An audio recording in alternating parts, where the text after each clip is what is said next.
안녕하세요. 부동산 투자법인과 공인중개사 사무소를 운영하고 있는 목동아빠입니다. 오늘은 재테크의 시작인 1억 모으기 전까지 평범한 직장인들이 절대 하면 안 되는 5가지에 대해서 얘기해 드리려고 합니다. 뜬구름 잡는 얘기가 아닌 제가 직접 경험했던 그런 얘기를 토대로 말씀드리려고 합니다. 큰 부자는 힘들어도 작은 부자는 누구든지 될 수 있다라는 그런 얘기가 있잖아요. 내가 소득을 많이 높이기는 어렵지만 소비를 어떻게 하냐에 따라서 부자가 될 수 있다라는 그런 얘기입니다. 평범한 직장인이 1억 모으기 전까지 절대로 하면 안 되는 첫 번째는 바로 자동차 구매입니다. 특히 남자분들은 차에 대한 그런 로망이 다들 있으시잖아요. 요즘 하차감이라는 말이 유행하듯이 내가 집을 사기 전까지는 어떤 차를 타고 있느냐에 따라서 사람들이 나를 바라보는 그 인식이 달라지는 것을 나타내는 그런 말인데요. 저 같은 경우는 차를 사게 되는 그런 마음이 생길까봐 운전면허증을 제가 32살 정도에 땄거든요. 그 이유는 제가 운전면허증이 있으면 차를 사고 싶은 그런 마음이 생길까봐 일부러 운전면허증을 따지 않았었는데요.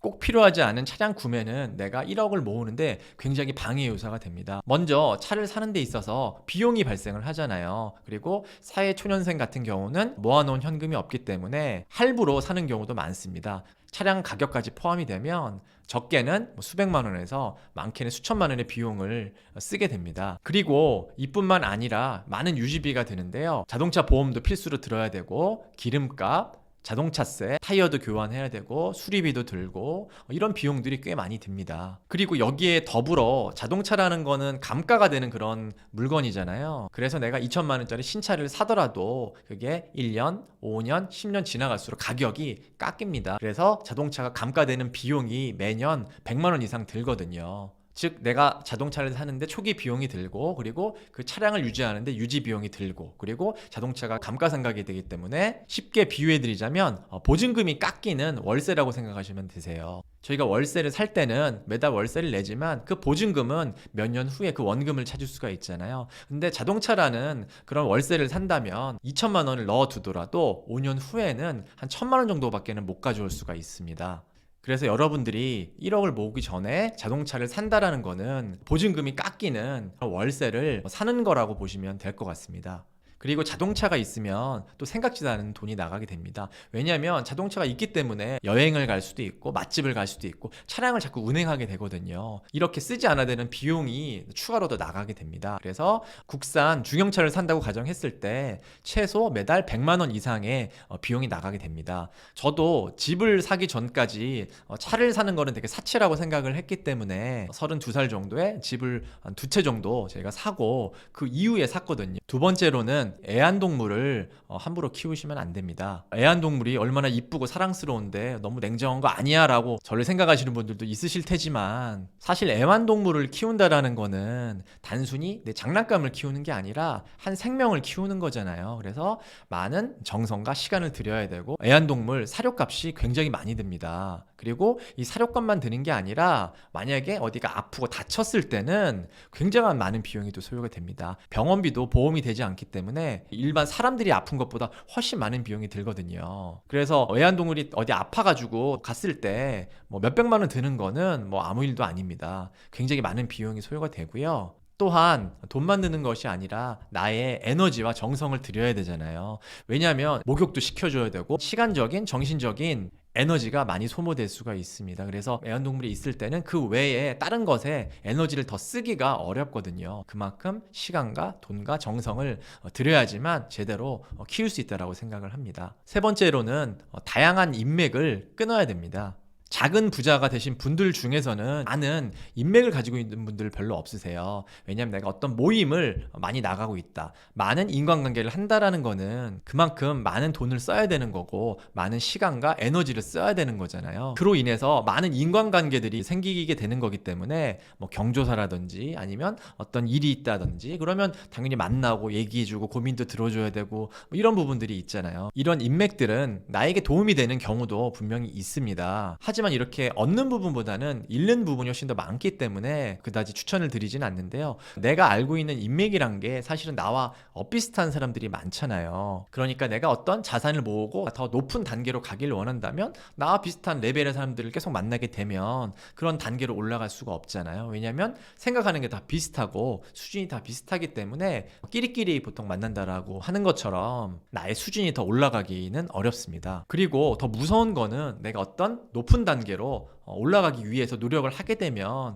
주위에 있는 인맥들이 나를 도움주고 응원해주고 이러는 게 아니라 오히려 그 단계에 가지 못하게끔 시기하고 질투하고 그런 경우가 훨씬 더 많습니다. 즉 나와 비슷한 그런 사람들과의 인맥을 많이 쌓게 되면 내가 위로받고 하는 것보다는 시기하고 질투의 대상이 되기 십상입니다.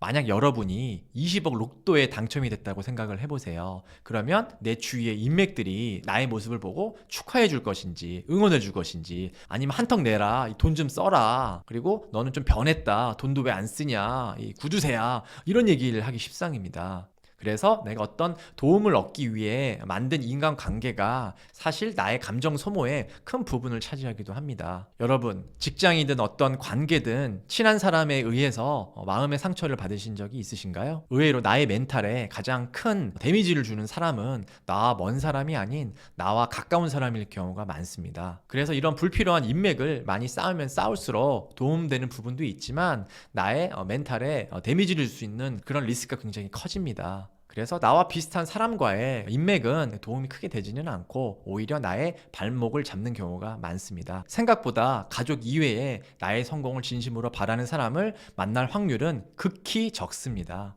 그래서 나의 성공을 응원하고 도와주는 사람보다는 끌어내리려고 하고 시기하려고 하는 사람들이 훨씬 더 많다는 것을 명심하세요. 네 번째로 1억 모으기 전까지 절대 하면 안 되는 것은 바로 골프입니다. 요즘에 인스타나 이런 SNS 보시면 골프 치시는 분들 되게 많잖아요. 라운딩하는 사진도 굉장히 많이 올리고 있고 골프복 입고 찍은 사진도 굉장히 많이 있는데 여러분이 비즈니스 상에 골프가 필요하지 않는 이상 골프를 치면 일반 직장인이 돈 모으는 거는 거의 불가능합니다. 이 골프라는 게 굉장히 비용이 많이 드는 그런 스포츠거든요. 먼저 골프 장비를 사는데 굉장히 비용이 많이 들고, 그리고 골프 의상, 신발, 모자 이런 데도 굉장히 비용이 많이 듭니다. 그리고 골프를 치는 라운딩 비용도 굉장히 많이 듭니다. 골프라는 거는 단기간 치는 게 아니라 치면서 친목을 도모하는 그런 성격이 강하잖아요. 그래서 하루 종일 골프를 치는 경우도 있고 1박 2일로 치는 경우도 많은데 그러면서 식사도 하고 회식도 하고 이렇게 이어지는 경우가 많습니다.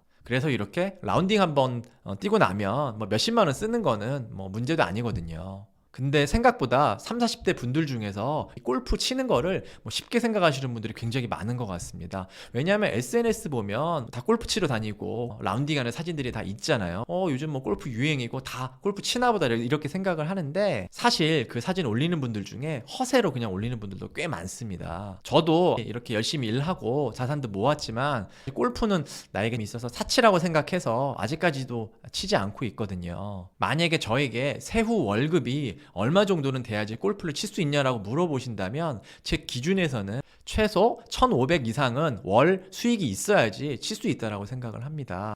아무리 수익이 적어도 1,000은 넘어야 된다라고 생각을 하거든요.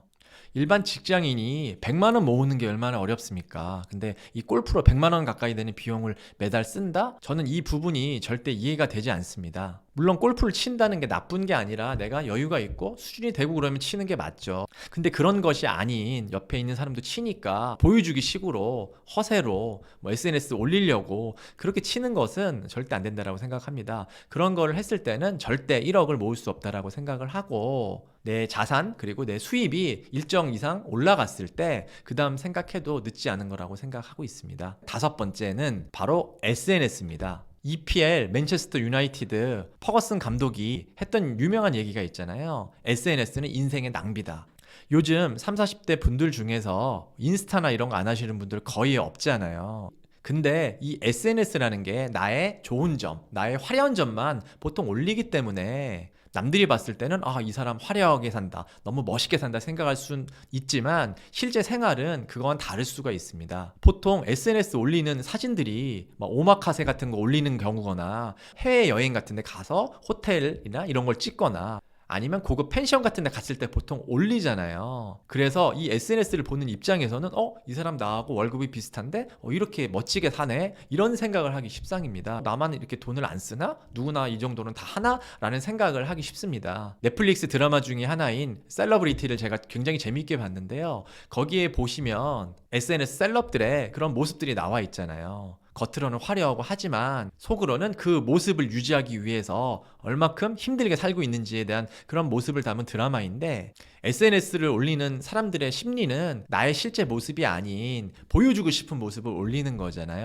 그래서 저희가 SNS를 보고 있는 사진 속 사람들은 실제 모습이 아닌 가짜의 모습일 수도 있습니다. 그리고 SNS를 하려면 또 시간과 정성을 들여야 되잖아요. 내가 계속 팔로잉을 해야 되고 출퇴근하면서도 계속 봐야 되고 계속 노출이 되는 거기 때문에 사람이 좀 피폐해질 수도 있습니다. 그래서 내가 일정 기간 성공하기 위해서는 SNS를 분명히 끊어야 됩니다. 하지만 내 인생에 도움이 되는 그런 유튜브 영상이나 그런 것을 제외하고 분명히 줄일 필요가 있어 보입니다. 내가 필요한 것, 도움이 되는 것에 에너지를 써야지 그런 불필요한 것에 에너지를 쓰면 내 자산을 모으는데 분명히 마이너스가 된다는 점을 명심했으면 좋겠습니다. 제가 부동산 투자법인과 더불어 서울, 경기, 인천 전 지역 매도 매수를 진행하는 공인중개사 사무소를 운영하고 있기 때문에 부동산 매도 매수 관심 있으신 분들은 아래 댓글 확인하시면 자세하게 상담 안내 나와 있습니다. 부족한 영상이지만 도움되셨다면 구독과 좋아요 부탁드리고요. 지금까지 목동아빠였습니다. 감사합니다.